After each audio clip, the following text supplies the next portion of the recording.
Treasury owes South Africa an explanation on why it took long to table the legislation on anti-money laundering and combating of terrorism financing amendment bill. This was a report at the weekend. I think this was a story carried out by the City Press newspaper. According to Parliament's Standing Committee on Finance, the chairperson there, Joe Maswanganyi, he flagged the urgency of the matter as the legislation will have unintended consequences in the country. Well, Joe Maswanganyi joining us now live via the virtual platform. Mr. Maswanganyi, thank you very much for your time. Let's start with whether South Africa, as things stand, has appropriate laws to deal with money laundering and the combating of the financing of terrorism. Good morning, Xoli and viewers. Let me indicate that the bill on general laws anti-money laundering and combating terrorism financing amendment bill has been tabled by the Minister of Finance in September. As a committee, we are expected in terms of the rules and procedure of Parliament, Rule 235, that regulate the business of the Standing Committee on Finance, to make sure that we involve the public in processing this bill. We have started with that this Tuesday and will be continuing. Let me put it very clear that the delay in processing this bill should be laid squarely in the Finance Department, because the executive was seized with this matter from 2017 and Parliament has received the bill from September. And we are doing everything in our power in terms of procedure to make sure that we process this bill. It has got serious impact on the NPOs as well as companies. Talk to us about the bill in its current form, Chairperson, and I ask you this question on the back of what we read in that media report, suggestions that organizations such as the Johannesburg Stock Exchange are of the view that it will have unintended consequences as it stands. What are the issues surrounding how matters there are formulated right now? The Joburg Stock Exchange made a submission on Tuesday when we had a committee listening to stakeholders. And the major issue that the JSE raised is that the bill will have unintended consequences, in the sense that in the bill there is a clause called the beneficiary owner disclosure and reporting requirements. The JSE says that since this matter has been brought to the fore, many companies that are listed with the JSE have complained and said they are not going to comply with some of the issues that are raised in the bill. And since then, the JSE has experienced lots of companies that are starting to delist. So JSE made a case that Parliament look at this matter in a manner that it does not disadvantage the JSE, and it's not in our interest as Parliament to cripple the JSE. It's a very important institution of state and the economy in general. And they made a point that, look, in the UK, in the EU, and in the US, there are exemptions to some of the companies that are listed in their stock exchange there. Why don't you consider that? So we can't close our eyes to what the JSE is raising. We'll have to consider it with Treasury. As much as we have got international obligations in FATF that we have to comply with, but we also have responsibilities back here home. NPOs also raise an issue about their registration and compliance.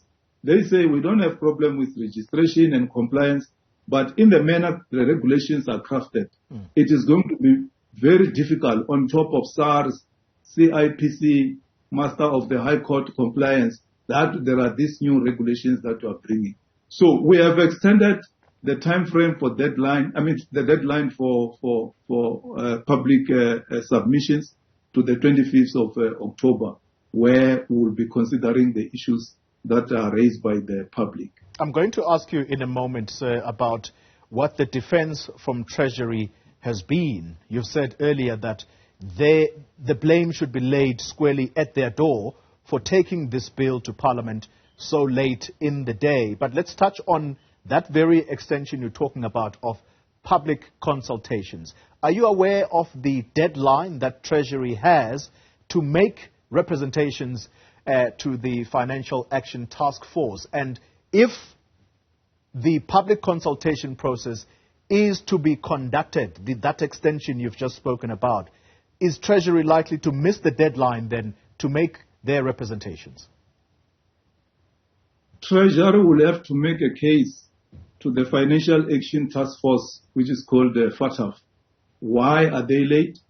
And show and demonstrate in FATF what an arm of government called Parliament is doing to make sure that in terms of the legislative framework, they are able to comply. Because what the law and the rules and procedure of Parliament prescribe, Xoli, is that the public must be afforded 30 days to make oral and written submissions. If you look at the time frame that we have allocated to the public, we are not even meeting that 30 days if you count the working days. So we are trying even to bend the rules to a certain extent, but make sure that we have got the constitutional responsibility. Because Section 59 of the Constitution makes it mandatory that Parliament should consult the public, because the decisions that are going to be taken will affect them. So we are not going to bend the rules in such a manner that we deny the public to make input in taking this decision. Otherwise, that will be wrong. So we'll make sure that we comply with the Constitution in terms of public involvement, but also assist Treasury, because it is not in anybody's interest to have the country delisted. But let's make it very clear, this matter was with the executive, the cabinet from 2017, which the bill has just been tabled in Parliament last month. So that clarity should be there, because there is this misconception that Parliament is delaying to process the bill. That's not the case.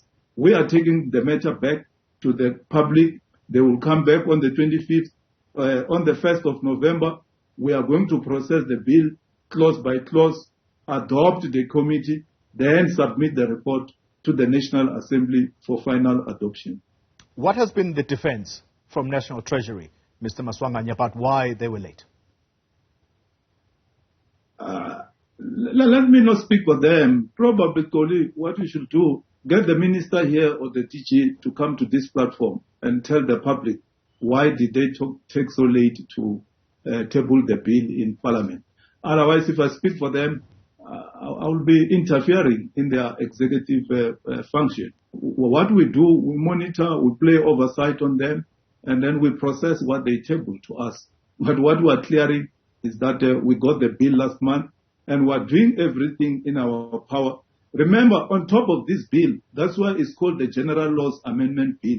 We have to amend 5 other legislations, which is the Trust Property Control Act, the Non-Profit Organization Act, the Financial Intelligence Center Act, the Companies Act, the Financial Sector Regulation Act. So that's why it's called the General Laws, because it encompasses 5 acts that have to be amended. So there's a lot of work that we are going to do, and we don't want to be found that in making sure that we deal with these acts that have to be amended, then constitutionally we don't do things in a manner that is compliant. We have to make sure that if NPOs are raising an issue, how do we accommodate them in the Act of 1997? Yeah. If the trusts are raising issues, how do we deal with their issue of 1988?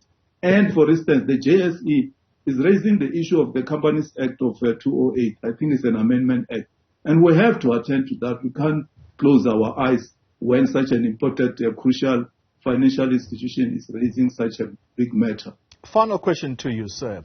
And for people who have been listening to this conversation, who are not aware who or what the Financial Action Task Force is, but more importantly, if South Africa is placed on this international grey list, what are the implications for the country? And add to that, how probable is the likelihood that South Africa could be placed on this list? There are dire consequences if South Africa is grey listed, because as a country we have to demonstrate that we are addressing the issue of anti-money laundering and financing of terrorism. So, because South Africa is the only African country which is directly affiliated to FATF. Most of these other countries in Africa are affiliated to FATF through regional economic bodies, ECOWAS and others. So once we are grey listed, it will be very, very difficult, for instance, for the South African banks to conduct business with other banks all over the world. It will be difficult for South African companies, the South African government to access credit. And if it gets credit or loans from financial institutions, there will be very, very strict rules under which South Africa will have to comply. And it will also have a very serious impact on the investment. Other companies and other countries that will want to have trade relations with South Africa will look at this issue of grey listing and say, does it mean in South Africa they finance terrorists, they don't fight against money laundering? So the consequences will be dire financially and economically, and no one will want to see South Africa being grey listed. But we have also to address the issues that are raised by NPOs, by JSE and other stakeholders, and make sure that in complying to international regulations, we also satisfy the needs of our citizens back here at home. So we have to find strike a balancing act. Perhaps one final one, as I let you go. How important a lesson, or perhaps what would you say was the lesson learned from the Zuma era, given what occurred in what is now known as state capture that took place in this country? Here, Xoli, we are dealing with compliance. FATF, which South Africa is a member, it's saying to its member countries, comply with the following.